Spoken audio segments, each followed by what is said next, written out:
নমস্কার। আপনাদের সকলকে আন্তরিক প্রীতি, ভালোবাসা এবং শুভেচ্ছা জানাই। হেমন্তের একটি গান আছে, নীর ছোট ক্ষতি নেই আকাশ তো বড়। স্কুলটা হয়তো এমনিতে পরিধির দিক দিয়ে ছোট, কিন্তু আমি ঢোকার মুখেই ছবি তুলতে শুরু করে দিয়েছি। এই ছোট্টর মধ্যে এত ব্যঞ্জনা, এত ভালো লাগা যে আমি কি বলবো, মানে আমার এখানে উঠতে ইচ্ছে করছিল না। তা যাই হোক, কথায় বলে যে মাঠে গরু চড়ে সে মাঠের ঘাস নাকি তাড়াতাড়ি বাড়ে।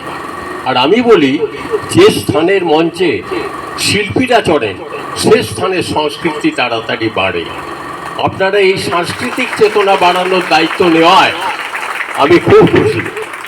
তো এখানে আরেকটা জিনিস ভালো লাগছে, আমি মঞ্চে উঠে প্রথমেই দেখিনি আমার ডান দিকে, বাঁ দিকে, সামনে, পেছনে কারা আছে। তার কারণ হচ্ছে রাম আর লক্ষ্মণ স্বর্গে গেছে। স্বর্গে গিয়ে একটা জায়গায় বসে আছে। বসে থাকতে থাকতে দেখছে থপ থপ করে রাবণ সামনের দিকে এগিয়ে আসে, এবং রাবণ এসে রামকে বলছে, হ্যাঁ রে, তোর কাছে সিগারেট আছে? বলছে, না, তোর সিগারেট নেই। মনের দুঃখে আবার থপ থপ করে রাবণ চলে গেল। পাশে বসেছিল লক্ষ্মণ ভাই, বলে, এই দাদা, একটু আগে তুই যে এক প্যাকেট সিগারেট কিনলি, তা বলি নেই? বলে, আহা, ওর 10 মুখে 10টা সিগারেট খেয়ে দিক, আমার ভাগে কি থাকবে? তেমনি আমার ভাগে যদি এত বক্তা থাকতে আমি কি বলবো তখন? তা যাই হোক, তোমরা, তুমি পড়ি বলছি, ছাত্রদের বলছি, আপনারা শুনবেন না। এক ভদ্রলোক একটা বাগানে ফুলের পরিচর্যা করছে। করতে করতে দেখলো একটা পুকুর ঢুকে গেছে। পুকুর ঢুকে যেতেই একটা মাটির ঠেলা নিল, নিয়ে তাকে মারতে যাবে, হঠাৎ দেখছে যে ঠেলার মধ্যে এত সুগন্ধি কেন। তখন ঠেলাকে জিজ্ঞেস করছে, এই কি ব্যাপার বলো তো, তোমার মধ্যে এত সুগন্ধি কেন? তখন ঠেলাটা বলছে, আসলে বলো না, আমি যেখানে ছিলাম না, আমার মাথার উপরে একটা গোলাপ গাছ ছিল। গোলাপের পাপড়িগুলো আমার মাথার উপরে ঝরে ঝরে পড়েছে, আমি সুগন্ধি হয়েছি। তাহলে কি বোঝা গেল?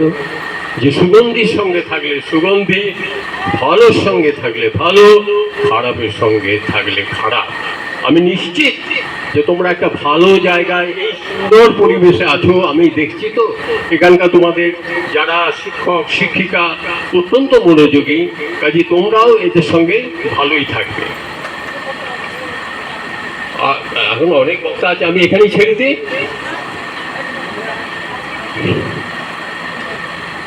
আর কি বলবো, আমি আশ্চর্য তো।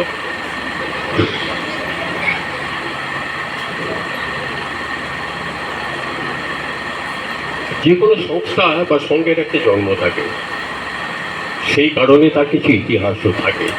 এই ইতিহাসকে কাজের মধ্য দিয়ে এরা যে ভালো কাজ করে চলেছেন এ তো দেখতেই পাচ্ছেন। নানা প্রতিকূল অবস্থার মধ্য দিয়েও এরা যে প্রতি বছর সাংস্কৃতিক অনুষ্ঠান করে থাকেন, এই জন্য আন্তরিক ধন্যবাদ জানাচ্ছি। বাঁচতে গেলে দেহের জন্য যেমন চাই খাদ্য, মনের জন্য তেমনি চাই আনন্দ। শুধু দেহের পুষ্টি নয়, মনের পুষ্টি হচ্ছে বড় কথা। তাই তো নাচ, গান, অভিনয়, আবৃত্তি, খেলাধুলো, এসবের প্রতি মানুষের এত চিরন্তন আগ্রহ। শিল্প মানুষকে আনন্দ দেয়, ভাবায়, ভাবতে শেখায়, হাসায়, কাঁদায়। কারণ শিল্পের মধ্যে জীবন, জীবনের মধ্যেই শিল্প। অর্থ, কীর্তি, সচ্ছলতা মানুষকে কখনো কোনো সার্বিক আনন্দ দিতে পারে না। আর পারে না বলেই জীবন আনন্দ বলেছেন। জানি, তবু জানি, নারীর হৃদয় প্রেম শিশু গৃহ নয় সবখানি। অর্থ নয়, কীর্তি নয়, সচ্ছলতা নয়, আরো এক বিপন্ন বিস্ময় আমাদের অন্তর্গত রক্তের ভিতরে খেলা করে, আমাদের ক্লান্ত ক্লান্ত করে। কেন করে? এটাই হচ্ছে জিজ্ঞাসা। বাগানে ফুল ফোটে বলে বাগানের সৌন্দর্য, আকাশে চাঁদ ওঠে বলে আকাশের সৌন্দর্য, সমুদ্রে ঢেউ ওঠে বলে সমুদ্রের সৌন্দর্য। একটা ময়ূরের কি মূল্য যদি তার পেখম না থাকে? একটা পাহাড়ে কি মূল্য যদি তার সবুজের ছোঁয়া না পায়? একটা দিঘির কি মূল্য যদি তার টলটলে কালো জলে কিছু পদ্ম ফুল না ফোটে? গাছের সৌন্দর্য পাতা আছে বলে, মেঘের সৌন্দর্য রং আছে বলে, আর মানুষের সৌন্দর্য তার সংস্কৃতি আছে বলে। যে মানুষের মধ্যে বোধ নেই, মনন নেই, চেতন নেই, চৈতন্য নেই, সে আর যাই হোক মানুষ নয়। আমি বিশ্বাস করি আপনাদের মধ্যে সেই বোধ, মনন, চেতন আছে বলেই আপনারা পরিপূর্ণ মানুষ। ভালো থাকবেন, ভালো রাখবেন।